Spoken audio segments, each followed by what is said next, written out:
Уважаеми ученици, уважаеми директори, учители, уважаеми гости, скъпи ученици!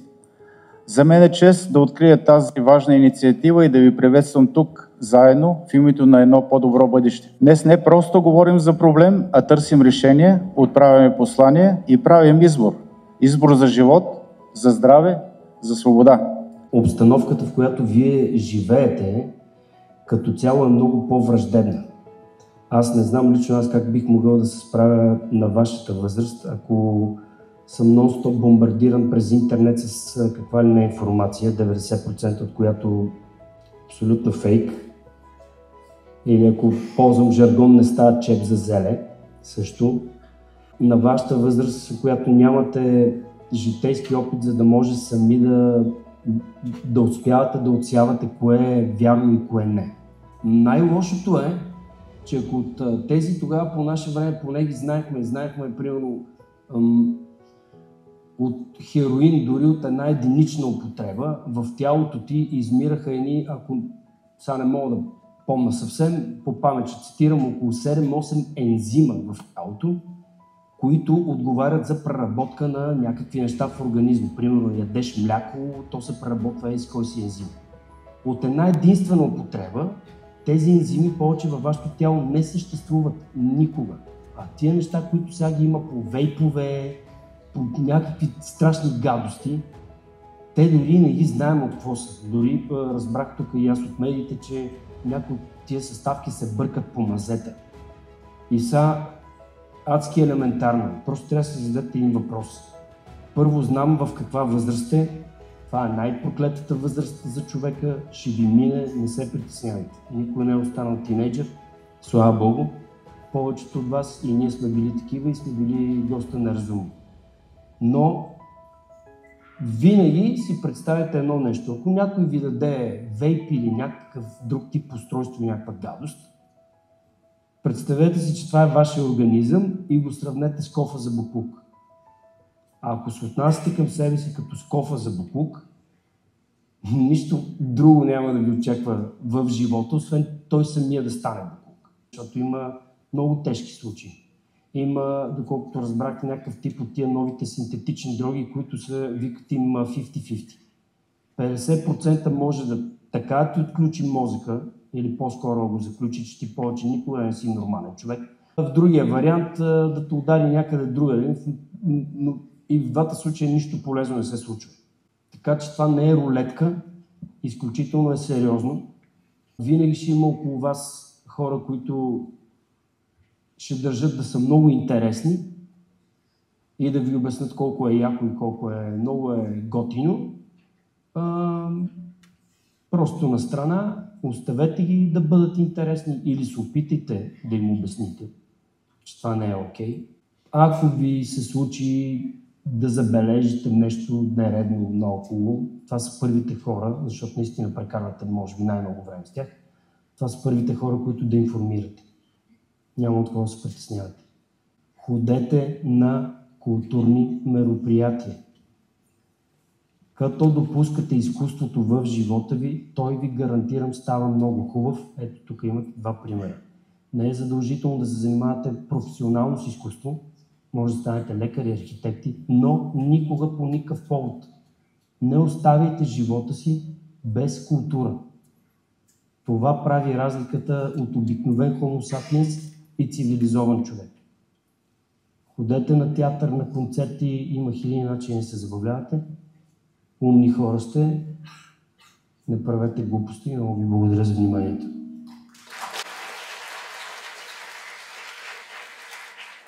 Някак си, когато аз бях на вашата възраст, аз си представях, че съм абсолютно безсмъртна. Предполагам, че и вие си го мислите, че нищо не може да ви бутне в този живот. И сега, когато заставам пред вас на 34 години и вкъщи имам един младеж на почти 15 и един на 4, искам да ви кажа, че съм изключително благодарна за изборите, които съм направила. И слава Богу, тези избори са били не на всички тези убиващи ни субстанции.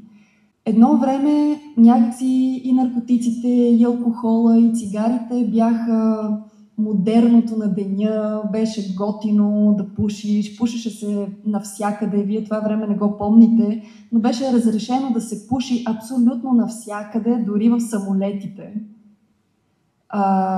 И това беше някакси все едно си от висшето общество, ако го правиш, всички бяха с цигара, с чаша и така нататък. И вчера, между другото, попаднах на едно изследване, което твърди, че вашето поколение, Gen Z, или тук може да има и от алфата, не знам, но със сигурност Generation Z употребява 87% по-малко алкохол от всички други предишни поколения. Да, браво на вас, наистина. Това означава, че най-накрая се е влял някакъв мозък в главите на следващите поколения и според мен това идва от наличната информация. Сега вече ние всички имаме информацията, че наркотиците са убийци, на 100% убийци. Не можете да си представите, споменаха и заместник министъра и Саното за психиатричните заболявания, които отключват новите наркотици. Истината е, че аз имам изключително близка приятелка лекар, която работи в такова психиатрично заведение. Не можете да си представите пък процента на покачване на младите хора, които са в психодиспансер. Това е един път, два пъти опитвате, решавате, че ще се забавлявате по този начин. Не дейте, млади хора, не си съсипвайте живота, защото след това връщане назад няма. Просто дръжте се заети. Това е най-ценното, което можете да направите за себе си. Не спирайте да любопитствате, четете, интересувайте се, събирайте се, гледайте филми. Има толкова вдъхновяващи филми, които могат буквално да променят живота ви. Гарантирам ви, че всеки един спортен филм би ви дал страхотно вдъхновение и желание за живот. Колкото по-заети сте, толкова повече правите за себе си. Толкова повече това ще ви се отплати в бъдеще и ще ви остане по-малко време да мислите за глупости. И също така, сега сте в момента с любовта и хормоните, използвайте тези неща, те са по-голям наркотик от всеки синтетичен. Помагайте си, помагайте на децата, които са ви приятели и виждате, че тръгват в грешна посока, защото понякога живота е труден, такъв какъвто не можем да си представим. И повярвайте ми, двойка по математика не е труден живот. Има далеч по-трудни неща в живота. Има деца, които нямат психиката и си мислят, че наркотика ще им помогне.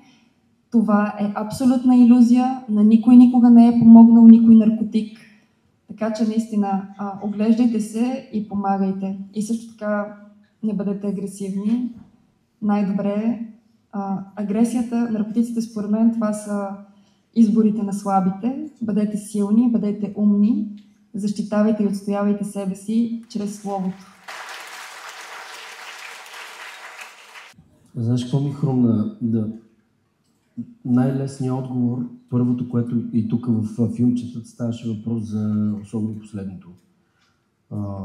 За случаи, в които живота на детето не е бил никак лек, да не кажем направо е било смазващо.